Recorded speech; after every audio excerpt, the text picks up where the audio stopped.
taught you to hate the color of your skin? Who taught you to hate the texture of your hair?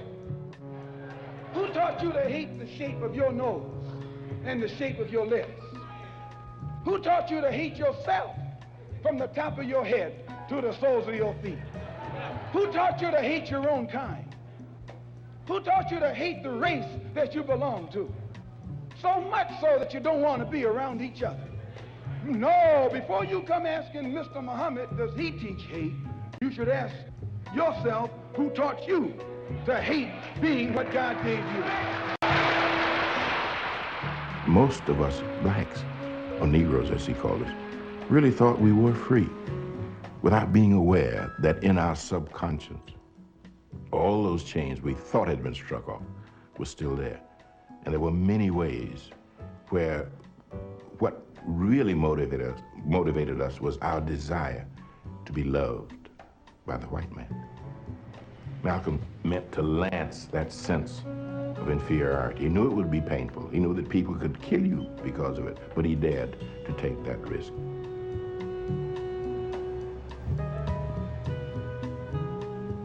He was saying something over and above that of any other leader of that day.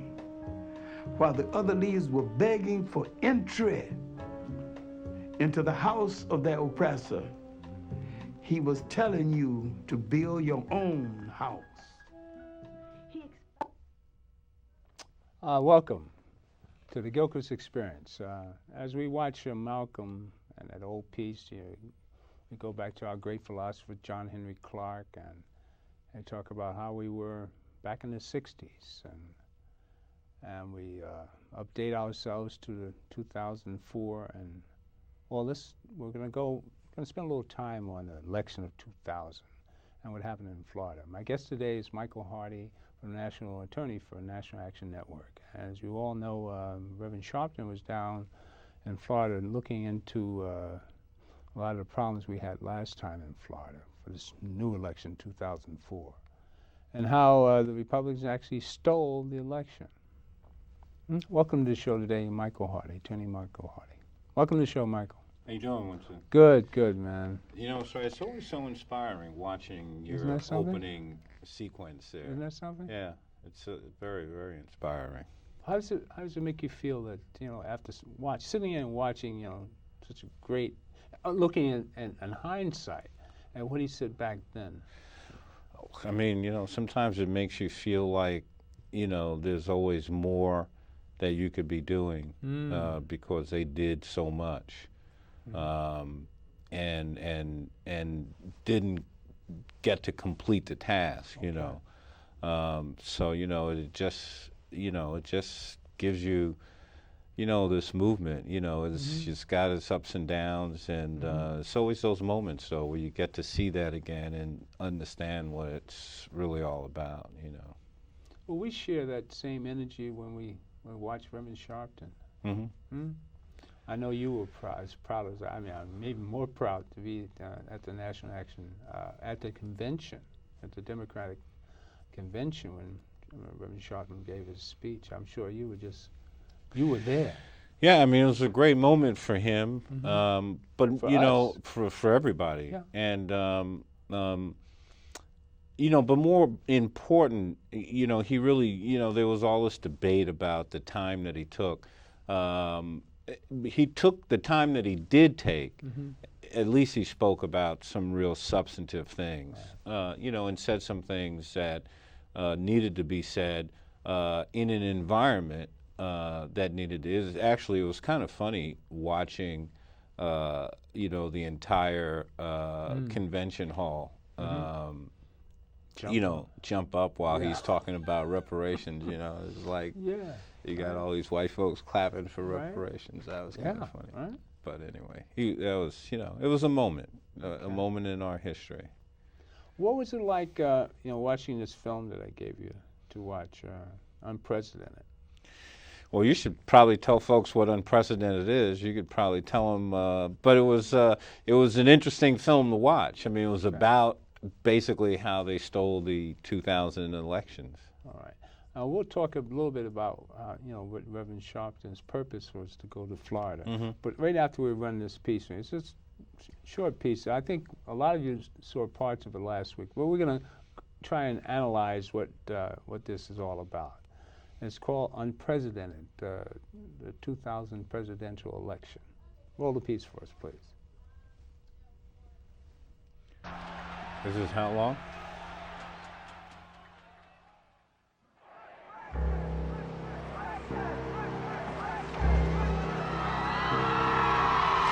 Please raise your right hand and repeat after me. I, George Walker Bush, do solemnly swear. About this stunning situation in Florida, where the Secretary of State says only 629 votes, 629 votes separate. There is no certainty. Punch in the mind. I am furious. They give me a ballot that's illegal. They put it on a machine that doesn't work. What is at stake is the integrity of our democracy, making sure that the will of the American people. Many people probably voted for Buchanan, meaning to vote for Gore. What happens? Do we go to jail? Because I'm willing to go to jail. No, I just felt that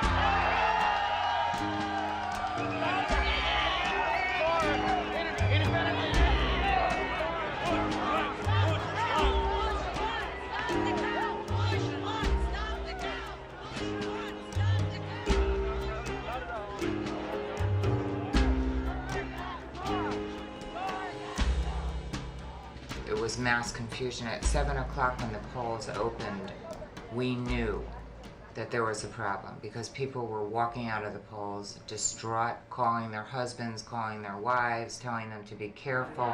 I'm a veteran from 1942, Marine, Purple Heart. I'm entitled to my vote. They're just taking it away from me. statewide we had complaints of everything from police intimidation, police threatening people with tickets for loitering who happen to be standing in line. We've had reports of people being required to produce multiple pieces of identification when they have a valid voter registration card.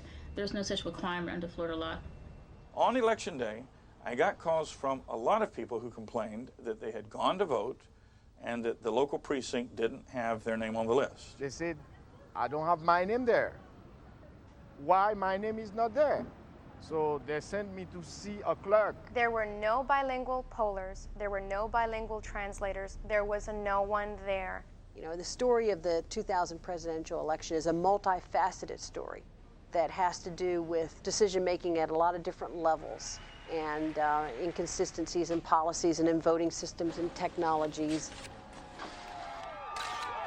But the story of the 2000 presidential election started long before Election Day.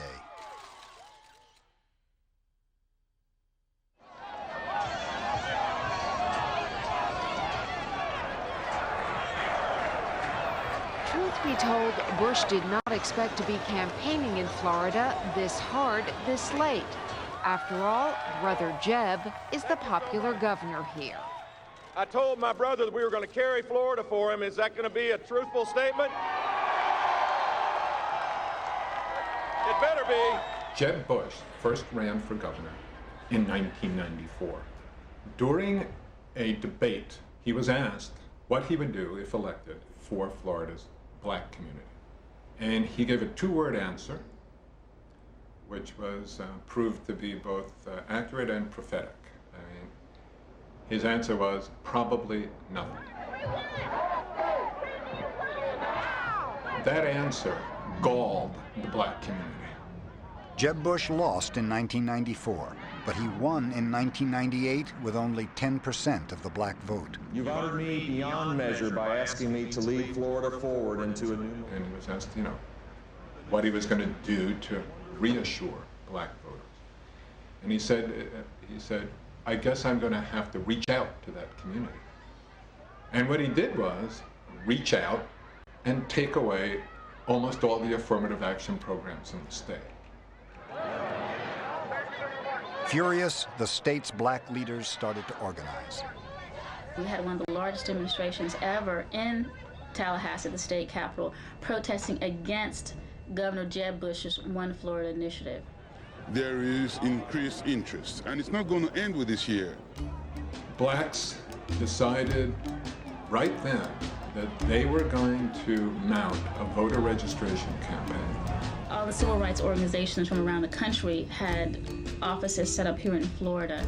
We did tours around the state, going into rural communities, urban communities, community centers, all the way up to corporate buildings. We had cards that people signed that said they were going to bring 5 people to the polls with them. So it was an early voter mobilization program. It's a union, it's a statement, all of us coming together saying that we're not just here. We want to make a difference. Have we forgotten while my grandmother was hosed down? Their efforts paid off. 65% more black voters went to the polls than in the previous election. I'm voting Democrat all the way. But when Election Day came, there were unexpected obstacles. As the precincts closed later that evening, we began to get reports here in the Student Government Association from just different students about either not having their voter registration card, going to their precinct that they had voted at before, and now being told that they weren't on the roster, that their names have been purged. Many more irregularities were confirmed when the NAACP held hearings a few days after the election. I showed the poll worker my identification, and he looked at the roll, and he looked at me, and he said, "We have a problem, you're not on the roll." I did nothing wrong. I voted in this county. There's no reason why I should not have been on that roll, but I was not on that roll, and I was not allowed to vote. These irregularities were reported throughout the state. This effort is to establish a record, a public record, that will further assist the Justice Department, which doesn't seem to be actively trying to establish its own record, with respect to whether or not there have been violations of civil rights and civil rights law, and maybe. But the most serious voting rights violation was the misuse of something called the felon purge list. There was some type of... That's the worst one. Welcome back. Everything you see there is upsetting. You know, after we talked earlier about the struggles that we had in the 60s and, you know, the fight to get the right to vote. And then in 2000, you know, we're supposed to be ahead of ourselves, really. You know, we're talking about 40 years later, and all this stuff goes on. Where's the legal system in all this? As an attorney, those are the federal courts that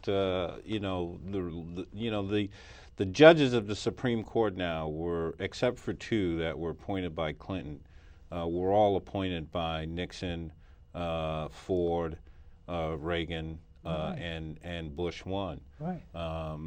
And so you've seen a court in its rulings that have really narrowed, the scope of basic civil liberties on every level, and a court that is, very predisposed to what the conservative viewpoint is in this country, as probably best shown by the Fourth Circuit Court of Appeals, which is currently handling most of the terrorist-related cases. But here in Florida, you see, I mean, in 2000, everyone has written about it. Right. It's like it is absolutely no secret. I mean, the election was stolen outright. Right.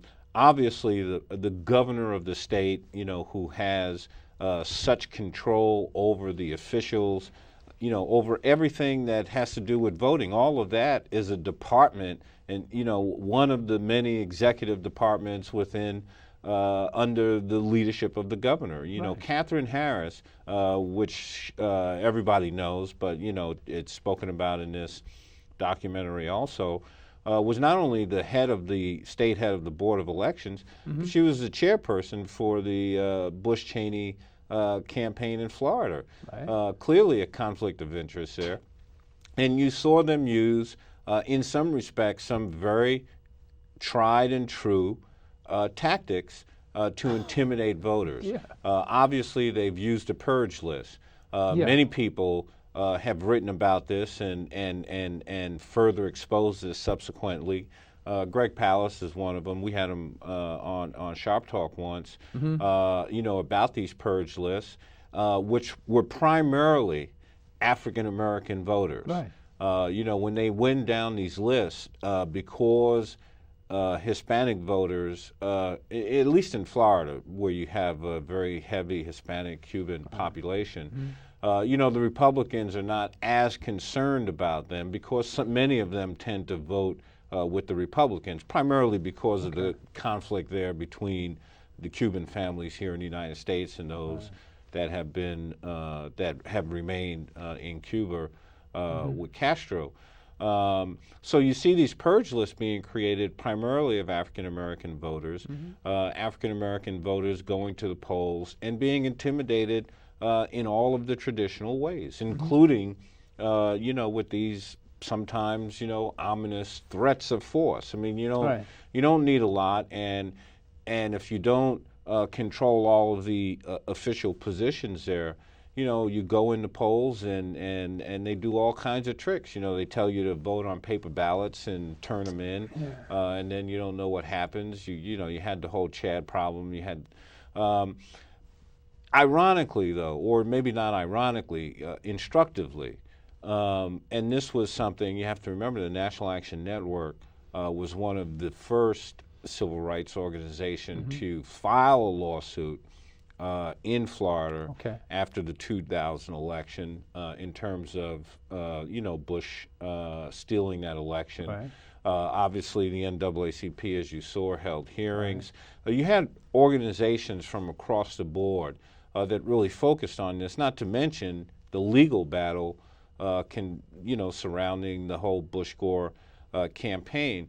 And sadly, if I may say, the Gore campaign really should have focused more on the equal protection issues as it related to the disenfranchisement of African American voters.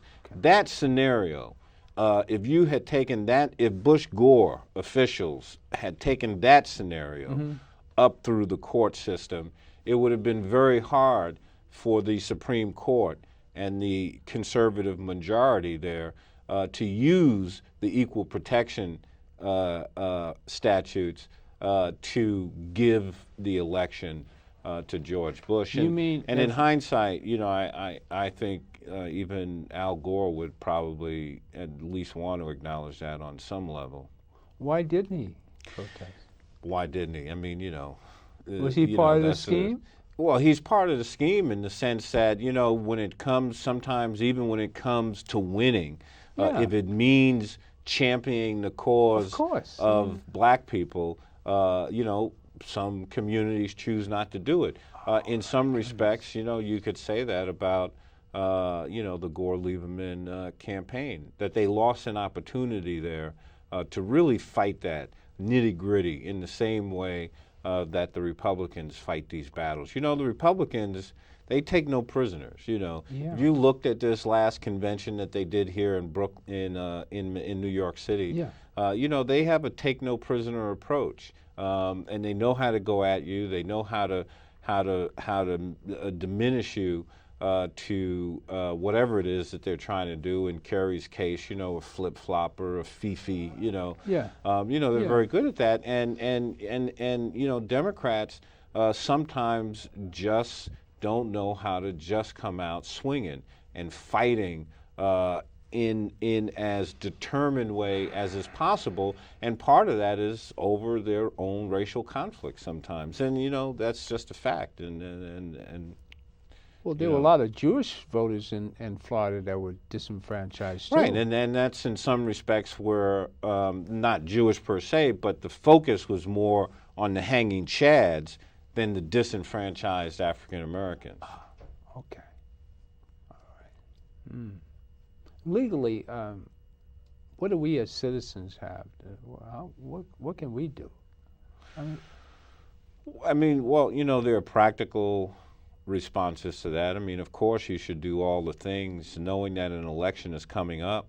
You know, you do all the things, you know, double check your registration status, make sure you know where your polling place is, you know, in order to prevent them from trying to deny you, even though technically, if you've been a registered voter and your name is in the book and the whole 9 yards, you really shouldn't need it. But, you know, when you go to vote, you should make sure you have some identification on you. Again, it's not so much, in one respect, if you're challenged, it's insulting and it's frustrating because, you know, taking time to go vote, you know, people all know. I mean, a lot of people work. You either got to do it early in the morning or you do it late at night. If you're working, it's hard to do it in the middle of the day.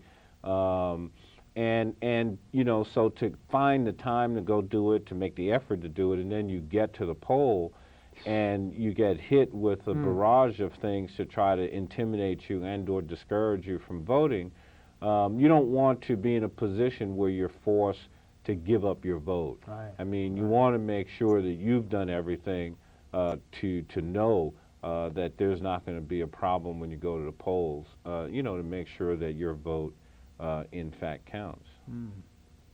You know, I suppose a lot of you have a lot of questions out there. I guess we should have made this a call-in.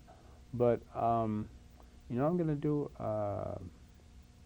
we're going to run this next section for you and see if we can't set up a call-in. But I have so much to show you. I have another part of this. We're talking about how he stole the election, and then I wanted to go in further about how he started the war and how the Bush family is behind a whole conspiracy of all kind of stuff that we can actually prove. And how is it that they're getting away with it? And how do they intimidate? And they're still doing it. Yeah. I mean, you know, Bob Herbert has been doing some really great editorials about, you know, how the Florida election officials, again this year, you know, put out a felony voting list that contained over 90% only the names of African Americans, many of whom were not even felons.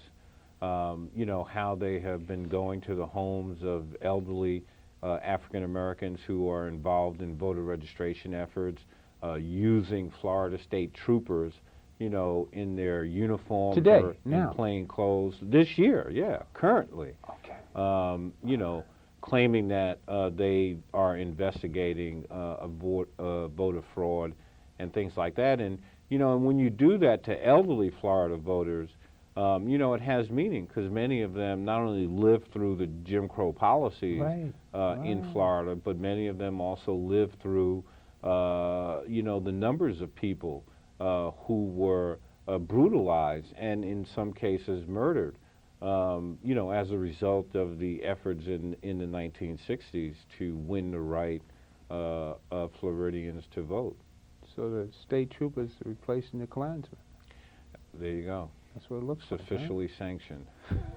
Wow. Well, they always were the Klansmen. Right? They just wore white they just don't have to wear the robes anymore. My goodness. This is amazing. What do we tell our kids then? How do we encourage them to fight harder since we struggle so hard and it seems to be going backwards? It's even more important for you to vote then, isn't it? Yeah. Well, I mean, the education. I mean, you know, first of all, you know, every opportunity young people get to participate in the movement, you know, they should take it. But like, you know, getting young people involved is very difficult. But I think now you have a lot of people, including the whole hip-hop movement with Puffy and Russell Simmons and others, you know, that are really going out to do voter registration drives and to bring more young people into the voting process and to make them aware of what that means. And of course, you know, you get into these debates, particularly in our community, you know, why bother, you know, who's running and this, that, and the other. But, you know, at least I've been saying, you know, going into this election that, you know, in the end, you know, the discussion is not so much about Kerry per se, or even that we vote overwhelmingly for the Democratic Party. To me, it's about really maintaining the battlefield in our struggle. You know, our struggle in the broadest sense, everything from reparations to police brutality and everything in between, which includes housing, jobs, this, that, and the other. You know, in some form, shape, or fashion, you know, the right to vote, exercising our franchise to vote is one of the many tactical weapons that we have in our struggle. And of course, while we're not going to get everything by voting, we still need to use that tool as effectively as we can. And in this election, you know, I think we need to use it to at least try to maintain a combat feel for our future struggles that does not get worse. You know, because there are many that are making the argument, you know, that this administration clearly has gone very far to the right. You know, when you look at the Patriot Act and all the Homeland Security Act and all of the things that come as a result of that, all of the liberties and rights and privileges that are slowly but surely being taken away from people in this country. And that, in the end, only makes the struggle more difficult. You know, and I think that's, you know, at least how I'm looking at it. You know, I had planned to run the purging thing, but I think it's even more important that we can go into, I want you to pass one roll in and go to the van, so I want you to go to the Great Conspiracy. I'll give you a chance to get to that point. I believe it's, you know, it's the one past the purging, and we're going to go to the Great Conspiracy. I think that's even more. You haven't seen this tape. I didn't get a chance. I brought a copy for you. Okay. But it talks about how they started the war. In Iraq. In Iraq. This is very interesting, you know, and there's some interesting stuff in this piece. I just watched it this morning, so I didn't get a chance to really, you know, really talk to you about it. But I think it's important that we can always go back to the Florida election, but hopefully did I take up too much time there? No, missed your clip? No. It's just that I think it's even more important from what you were saying to go further into what they're doing now in Iraq. I mean, it's very important to see people to see how this whole strategy, stealing an election, planning the war, and Bush sitting there watching, you know, this whole thing happen, when we know for a fact that his father and the CIA are running the show. I mean, Bush is nothing but a puppet. There are a lot of people behind all this. I mean, this is a grand conspiracy. And people don't realize how important it is for all of us to understand what's going on here. Right. I mean, you and I, you know, being close to the movement, see it plain as day and wonder why people can't see it, because they don't get the information. The mass media is under control. Well, I mean, it's, you know, it's so frustrating sometimes watching, you know, the corporate media. You know, and I saw somebody make a really good argument about it. You know, I mean, in one respect, you know, the media in particular is not simply supposed to be a neutral arbiter of two sides, you know, where they say, well, here's what they say, here's what they say, and you decide. The media is supposed to say, here's what they say, here's what this side says, but here are some facts. Neutral facts. And then you decide based on the real facts as to, you know, who may or may not be, in fact, being most straightforward with you. Well, you know, even Fahrenheit 9/11, I've run that on the program, and people look back and say, you know, where did you get, you know, where did that come from? We had spoken about it before. Maintain contact with or can easily reach Bush's cabinet, the National Military Command Center in the Pentagon, the FAA. Information concerning these alarming events must be shared with the President by his staff. Otherwise, they would be derelict in their duties. Not surprising, then, this report by ABC's John Cochran, traveling with the President, here speaking to Peter Jennings, not long after the President left his hotel. Peter, as you know, the President's down in Florida talking about education. He got out of his hotel suite this morning, was about to leave. Reporters saw the White House Chief of Staff, Andy Card, whisper into his ear. The reporter said to the President, "Do you know what's going on in New York?" He said he did, and he said he will have something about it later. His first event is in about half an hour at an elementary school in Sarasota, Florida. Something is very odd about the President's behavior. The President is aware, by his own words, that something serious is happening in New York. He additionally has to be aware of a great deal more about the situation. You have John Ashcroft later in the day at a press conference. Immediately after the first report of a plane crashing into the World Trade Towers, numerous federal agencies coordinating with the White House mobilized their resources. You have Vice President Dick Cheney, September 16th on NBC's Meet the Press. He tells host Tim Russert, the Secret Service has an arrangement with the FAA. They had open lines after the World Trade Center was... Then he stops himself. You have Laura Brown of the FAA. She attends hearings of the 9/11 Commission that bear on the aviation aspects of the day. Embarrassed by previous non-forthcoming testimony about the FAA's role, she sends an email in May of 2003 to members of the media whose business cards she had collected. Within minutes after the first aircraft hit the World Trade Center, she states in her email, the FAA immediately established several phone bridges that included FAA field facilities, the FAA Command Center, FAA Headquarters, DOD, the Secret Service, and other government agencies. The U.S. Air Force liaison to the FAA immediately joined the FAA Headquarters phone bridge and established contact with NORAD on a separate line. The FAA shared real-time information on the phone bridges about the unfolding events, including information about loss of communication with aircraft, loss of transponder signals, unauthorized changes in course, and other actions being taken by all the flights of interest, including Flight 77. So, in light of all this, here's the odd thing about George Bush's behavior. He and his staff could cancel or postpone an easily postponable photo op, but they don't. Why? On 9/11, Bush acts, and I emphasize acts, as if he doesn't know, as if he's not in touch. He proceeds with, or feigns, normality. Now to something else that's puzzling. At a town hall session in Orlando, Florida on December the 4th, 2001, here's the president's own account of the early morning of 9/11. How did you feel when you heard about the terrorist attack?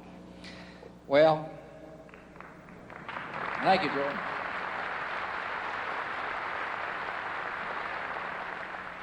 Well, Jordan, you're not going to believe what state I was in when I heard about the terrorist attack. I was in Florida. And my chief of staff, Andy Card, well, actually, I was in a classroom talking about a reading program that works. And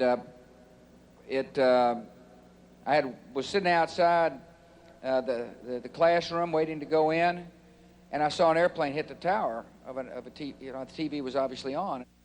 The president tells us he sees, on an ordinary TV set outside a school classroom, the first plane hit the World Trade Center. He gives the oddly reinforcing detail that, quote, the TV was obviously on, unquote. He continues. I used to fly myself, and I said, well, there's one terrible pilot. And I said it must have been a horrible accident. But I was whisked off there. I didn't have much time to think about it. Didn't have time to think about it. As if his being told, time to meet the kids, Mr. President, stops all his thought processes concerning the remarkable image of what he's told us he's just seen on an ordinary TV, on top of all his knowledge of the unprecedented situation from earlier in the morning. But anyway, could George Bush have seen on ordinary TV the first plane hit the World Trade Center? No, he could not have. The footage of that first strike only shows up on television the next day, September the 12th, 2001. It was taken by a French documentary crew that happened to be in downtown New York.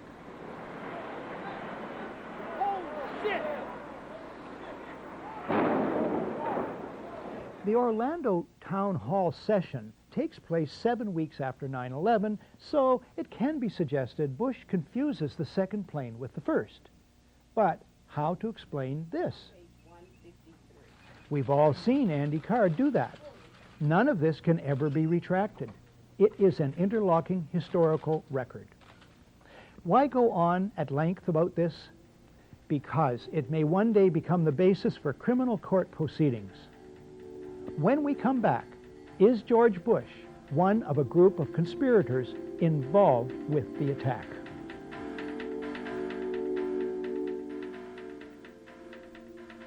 Welcome back to...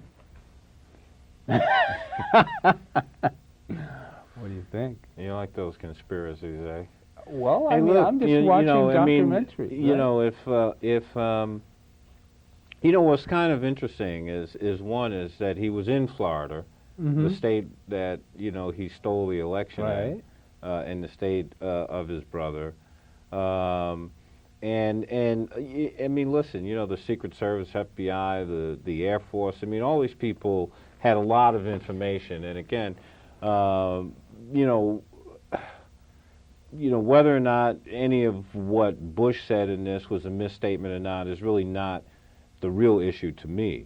You know, it might have been a conspiracy. Clearly, once it happened, the Bush administration seemed to be well prepared for how they were going to capitalize on this to bring about a very oppressive and almost quasi-fascist agenda in this country with regard to the laws that were immediately passed in terms of the Patriot Act and everything else. And it also seemed to be an obvious time and a perfect time for all of their friends to be in a position to, you know, war profiteer, which is why, you know, Halliburton and the Cargill Group and all of those groups that have very strong connections to the Bush family are in the best position to benefit from a war, any war for that matter, but in particular then when you begin to steer the war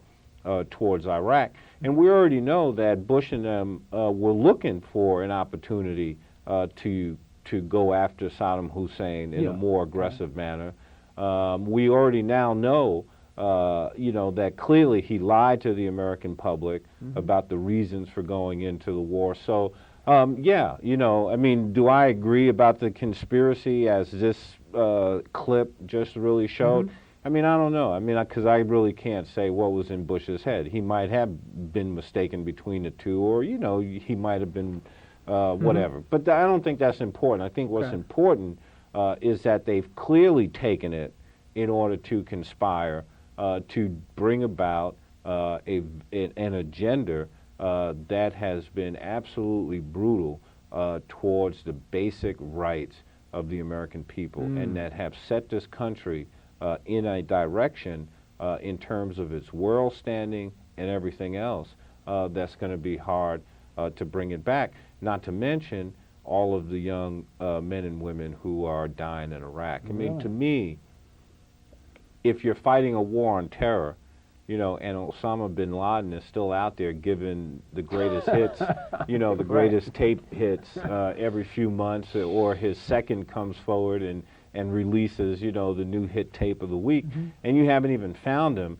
They don't even talk about Osama bin Laden at the Republican convention here in New York.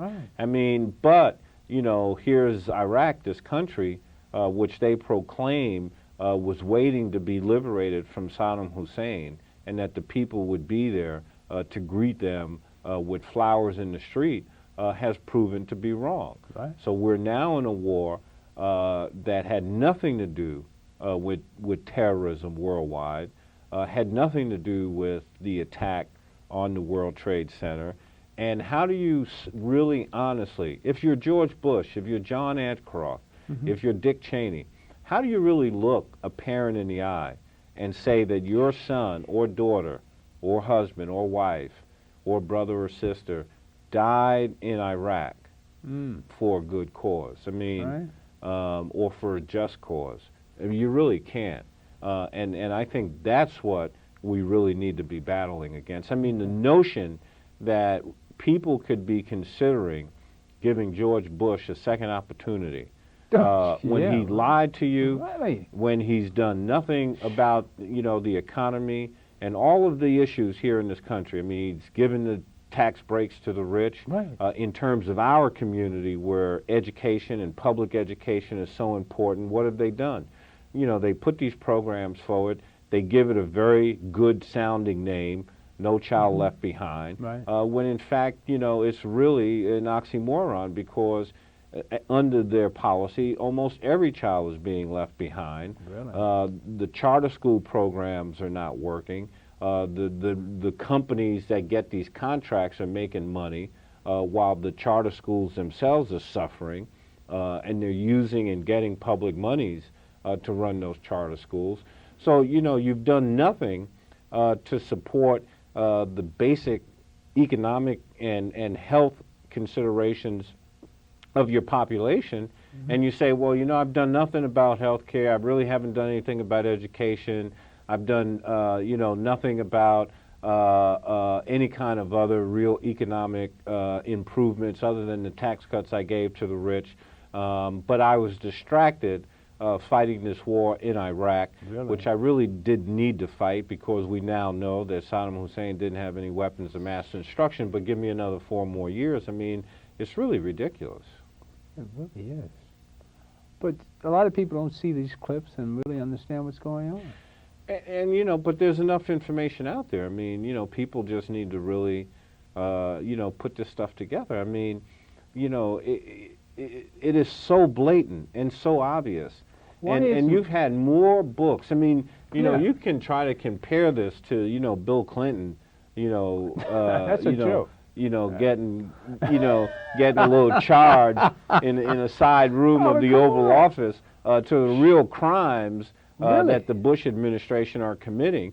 And you have people, even on their side, like Pat Buchanan, who are saying that they're out of their minds. You know, John Dean, who was part of the Watergate conspiracies, and the Nixon administration put out a book entitled, I believe it was called Worse Than Watergate, where he shows how the secrecy of this administration and the acts that are conducted as a result of that secrecy, you know, far exceed anything that Nixon might have done in Watergate. You have some real crimes going on here, you know, by this administration, and I think it was a crime to lie to the American people. You want to talk about impeachable offenses, you know, to lie to the American people, to mislead them into war, and then to allow your friends like Halliburton to get no-bid contracts and get rich off of the blood of young men and women in Iraq, I think is something that the American people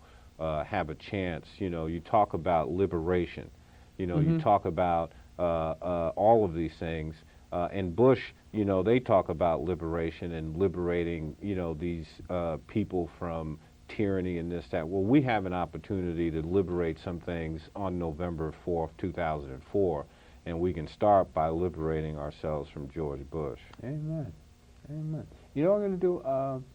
There's one more piece. I hope we have enough time for this. Oh, it's very little. Well, let's run another 5 minutes of this. I've just been running on.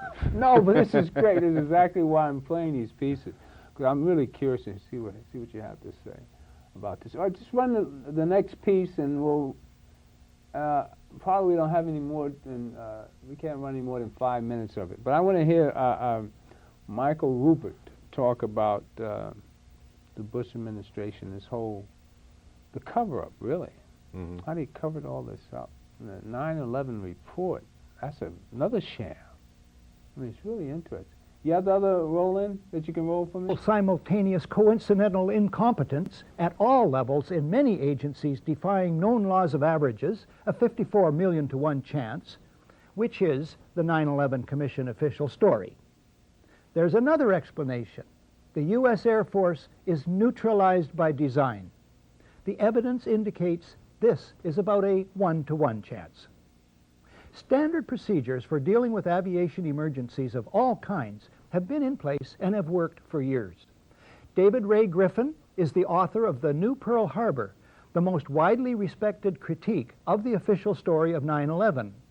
He quotes the Federal Aviation Authority's Aeronautical Information Manual, Official Guide to Basic Flight Information and Air Traffic Control, ATC procedures. It states, if you are in doubt that a situation constitutes an emergency or potential emergency, handle it as though it were an emergency. As for the military, the guiding document is ACC 113-SAOC, Volume 3, U.S. Air Defense Command and Control Operations. At the top of the first page, it reads, compliance with this order is mandatory. The first paragraph reads, in part, the ADC, Air Defense Command, is to provide North American Aerospace Defense Command with the means to detect, monitor, identify, intercept, report, and if necessary, destroy any airborne object that may pose a threat to North America in the fulfillment of the Tactical Threat Warning Attack Assessment, and to provide such information to collateral missions of NORAD. Michael Rupert, a former Los Angeles Police Department detective, was the first major 9/11 skeptic and researcher in the world, and remains one of the foremost. He was one of 40 experts on 9/11 who testified at the 6-day International Citizens Inquiry into 9/11, held in Toronto in May of 2004. I helped organize that event. At the inquiry, Michael Rupert addresses the absence of jet interceptors, but the unlikelihood of a simple stand-down order, and asks, what if they were so confused and had been so deliberately confused that they couldn't respond? Michael Rupert is standing by at his office in Sherman Oaks, California. Michael, thanks for this. What is the reason for the failure of U.S. military jets to show up in a timely fashion on 9/11? Well, the simple fact is, Barry, that they didn't know where to go. The reason that they didn't know where to go was because a number of conflicting and overlapping war game exercises were taking place, one of which, Northern Vigilance, had pulled a significant number of North American fighter aircraft into Canada and Western Alaska and Northern Alaska in a mock Cold War hijack exercise. There was another drill, Vigilant Guardian, which was a hijack exercise, a command post exercise, but it involved the insertion of false radar blips onto radar screens in the Northeast Air Defense Sector. In addition, we have a confirmation, thanks to General Richard Myers, who was acting chairman of the Joint Chiefs, who told Richard Clark, as reported in Clark's book, that there was another exercise, Vigilant Warrior, which was, in fact, according to a NORAD source, a live-fly hijack drill being conducted at the same time. With only 8 available fighter aircraft, and they have to be dispatched in pairs, they were dealing with as many as 22 possible hijacks on the day of 9/11, and they couldn't separate the war game exercises from the actual hijacks. But this was done deliberately, though. Apparently so, and I will be saying that in my forthcoming book, Crossing the Rubicon, 9/11 and the Decline of American Empire at the End of the Age of Oil. We have done an extensive investigation on that to show that these war game exercises were apparently very well planned by someone who I will show, I believe, was Dick Cheney in the United States government to deliberately confuse FAA, NORAD, and U.S. Air Force fighter response to fulfill a prophecy that another man had once said, let one happen and stop the rest. On that very point, we have a recording. Hi, Boston Center, TMU. We have a problem here. We have a hijacked aircraft headed towards New York. We need someone to scramble some F-16s or something up there to help us out.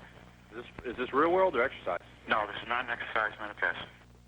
Now, the 9/11 Commission didn't mention the war games, is that right? No, in their final report they did mention, I think in one paragraph, Vigilant Guardian, but the response given by NORAD Commanding General Ralph Eberhart and other Air Force spokespeople was absolutely nonsensical, and it made no mention of any of the other war game exercises.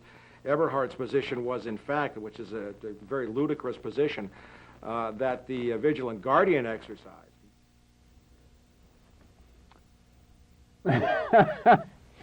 Whoa. Well, I mean, you know, there again, I mean, that's all the more reason, you know, Okay. why, you know, I've been saying that, you know, just as black people in this country, you know, I mean, we've really got to continue to be vigilant about what we want, how we want to get it, and where we're going. And again, I think we need to do that and be able to maintain, like I said, a battlefield, you know, in the best possible condition that we can. And to do that, I think that means, you know, making sure that we can get George Bush out of office in 2004. I mean, the facts are there. They all fit together. This man is a danger to the world, let alone to America. But can you imagine people having this information about the war games going on? I mean, no wonder that... Well, I mean, it's like the books that were written about Roosevelt, you know, knowing, I mean, you know, you might know something is going on, but you also know that if you allow something to happen, it's the best way that serves your tactical and strategic interests. And in the case of Bush, it was a pretext for creating wars and bringing in the notion of preemption, you know, as a new American form of superpower dominance.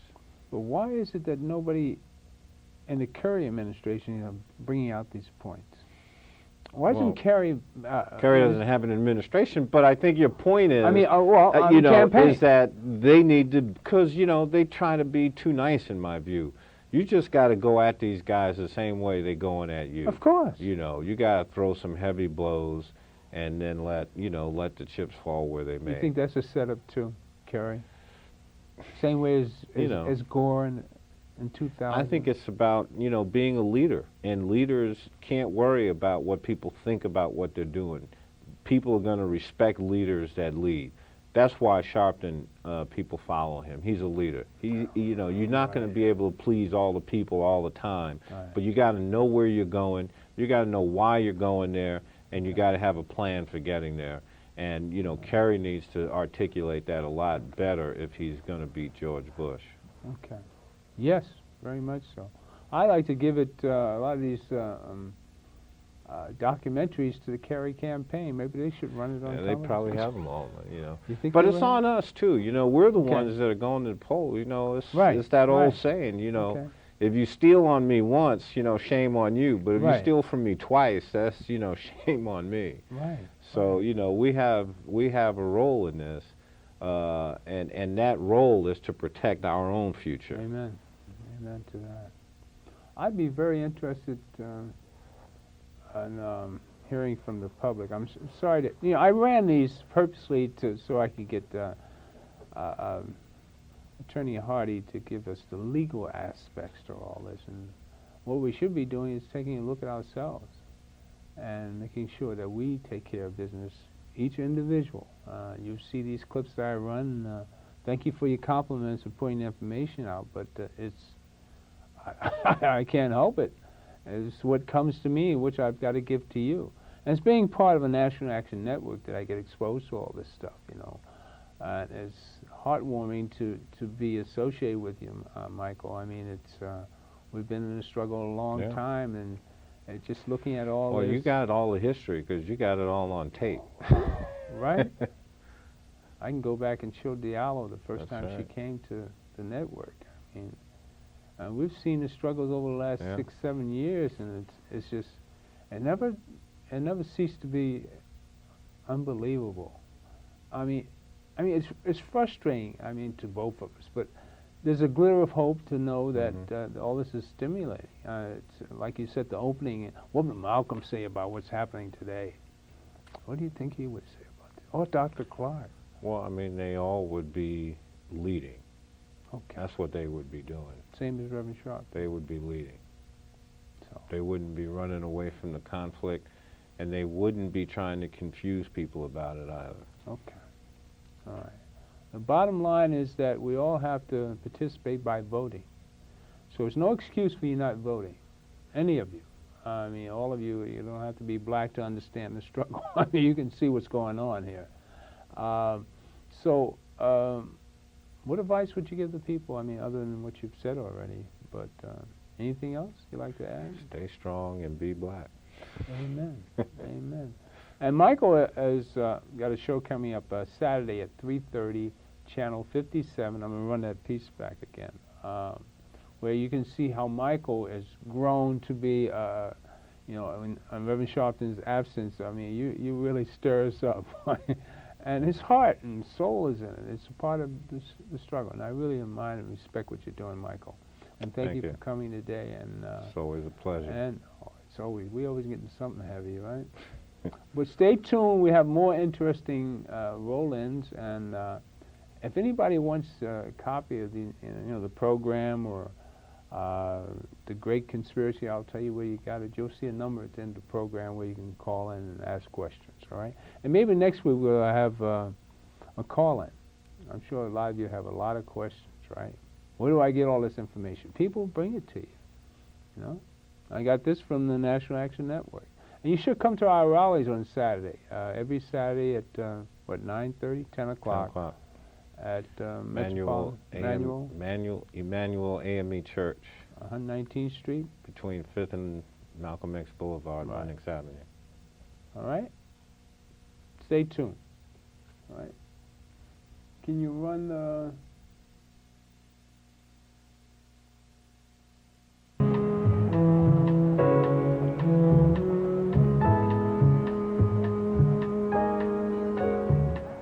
Who taught you to hate the color of your skin? Who taught you to hate the texture of your hair? Who taught you to hate the shape of your nose and the shape of your lips? Who taught you to hate yourself from the top of your head to the soles of your feet? Who taught you to hate your own kind? Who taught you to hate the race that you belong to? So much so that you don't want to be around each other. No, before you come asking Mr. Muhammad, does he teach hate? You should ask yourself, who taught you to hate being what God gave you? Most of us blacks, or Negroes as he called us, really thought we were free without being aware that in our subconscious, all those chains we thought had been struck off were still there. And there were many ways where what really motivated us was our desire to be loved by the white man. Malcolm meant to lance that sense of inferiority. He knew it would be painful. He knew that people could kill you because of it, but he dared to take that risk.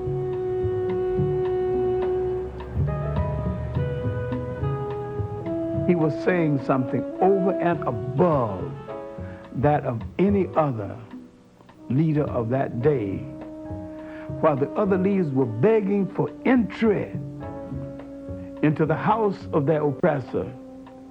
He was telling you to build your